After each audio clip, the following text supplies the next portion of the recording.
Hello friends, welcome to BPSC दर्पण।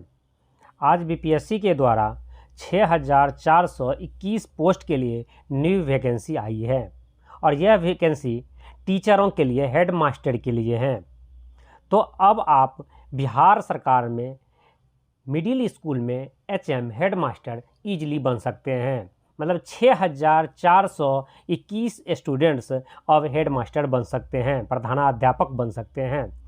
तो उसके लिए क्या क्या टर्म एंड कंडीशन है, चलिए हम वो आगे देखते हैं। उसकी पूरी नोटिफिकेशन बीपीएससी के द्वारा अपलोड किया गया है। उस नोटिफिकेशन को एक बार देख लीजिए, आपकी सारे नॉलेज कंप्लीट हो जाएगी उस एग्ज़ाम से रिलेटेड। यही वो नोटिस है जो बीपीएससी ने जारी किया है और वह हेड मास्टर के पोस्ट के लिए। देखिए साफ साफ यहाँ लिखा है 6421 वैकेंसी हैं जो बिहार राज्य अंतर्गत उच्च माध्यमिक विद्यालयों में प्रधानाध्यापक के लिए, जिसमें अलग अलग यहाँ पर कैटेगरी वाइज वैकेंसी दे दिया है। यदि उसे चाहे तो मैं आपको बाद में दिखा दूंगा। पहले उससे जो मेन इंपॉर्टेंट थिंग्स है उसे देखते हैं। उसके लिए एजुकेशन क्वालिफिकेशन क्या है, मेन कंडीशन है एजुकेशन क्वालिफिकेशन की। इन एजुकेशन क्वालिफिकेशन से पहले यहाँ पर वेतन देख लीजिए। वेतन 35,000 रुपये पर मंथ प्लस जो भी स्टेट गवर्नमेंट भत्ता देता है वो सारे भत्ता आपको मिलेंगे। इसके लिए जो मेनली एजुकेशन क्वालिफिकेशन है, एजुकेशन क्वालिफिकेशन के अंतर्गत उन्होंने लिखा हिंदी और इंग्लिश दोनों ही लैंग्वेज में लिखा है। चलिए यहाँ पर हम देख लेते हैं। पहला तो ये कह रहा है कि आप भारत के नागरिक हों, साथ साथ आप बिहार स्टेट के भी रेसिडेंशियल हो। बिहार कहने का मतलब बिहार वाले ही ये फॉर्म भर सकते हैं, पहली चीज़।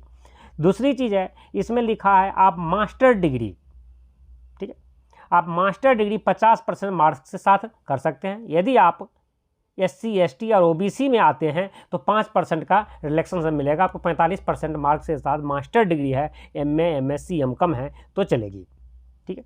उसके साथ साथ आपको BEd होना चाहिए, फिर या BA एड होना चाहिए या BSc एड होना चाहिए। ये तीनों कोर्स में से कोई एक, मतलब टीचर ट्रेनिंग की डिग्री आपके पास होनी चाहिए।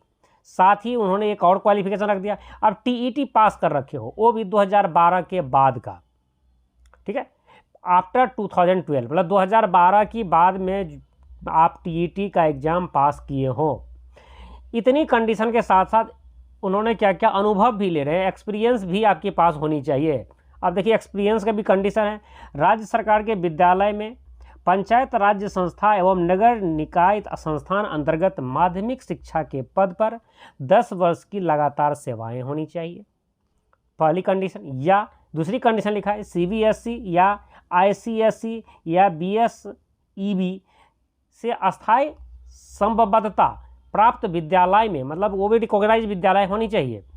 माध्यमिक शिक्षक के पद पर न्यूनतम 12 साल की लगातार सेवा होनी चाहिए।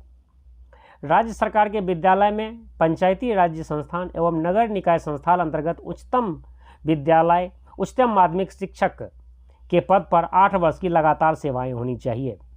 यहाँ पर हर जगह लिखा है लगातार सेवाएं होनी चाहिए। इसका क्या मतलब है ये मैं आगे बताऊंगा आपको।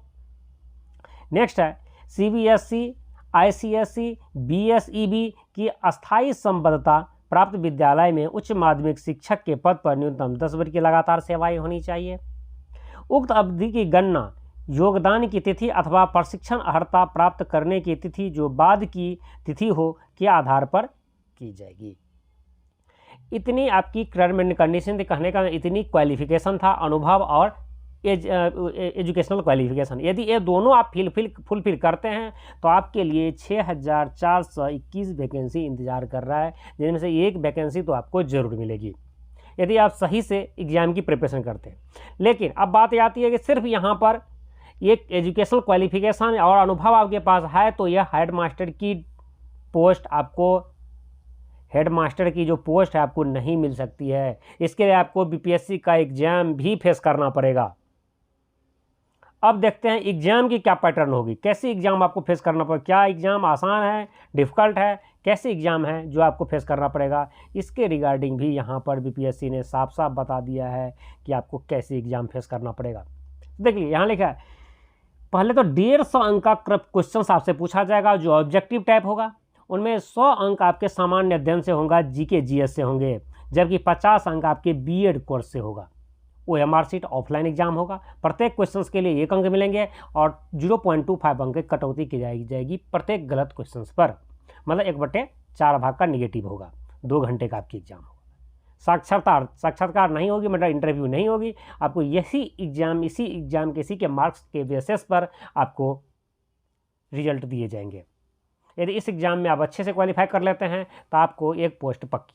और पोस्ट कम नहीं है, बहुत सारे पोस्ट है। यदि देखा जाए ओवरऑल तो पोस्ट की संख्या कम नहीं है, 6421 पोस्ट है। जिसमें आप अब यहाँ पर देख लेते हैं किस कैटेगरी के लिए कितना है। अनारक्षित वर्ग के लिए 2571 है। आर्थिक रूप से कमज़ोर वर्ग के लिए 631 है, जनरल वाले में EWS के लिए।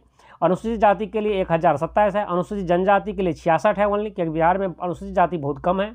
अत्यंत पिछड़ा वर्ग के लिए 1157 है। पिछड़ा वर्ग के लिए 769 है और पिछड़ा वर्ग की महिलाओं के लिए 192 सीट रिजर्व हैं। टोटल ये 6921 वैकेंसियां हैं जो आपके लिए हैं। यदि आप लोग इस चैनल से जुड़े हुए हैं तो आपको पता ही चलता होगा कि यहाँ पर BPSC, BPSSC, बिहार SSC और बिहार से रिलेटेड किसी भी एग्जाम से रिलेटेड सारे इन्फॉर्मेशन यहाँ पर टाइम टू टाइम अपलोड किए जाते हैं। यदि आप बिहार से रहने वाले हैं और बिहार लेवल की किसी भी एग्जाम BPSC, BPSSC या बिहार SSC या अदर कोई एग्जाम की प्रिपरेशन कर रहे हैं तो आप हमारे साथ जुड़ जाइए। हम आपको टाइम टू टाइम सारे इन्फॉर्मेशन अपडेट करवाते रहेंगे।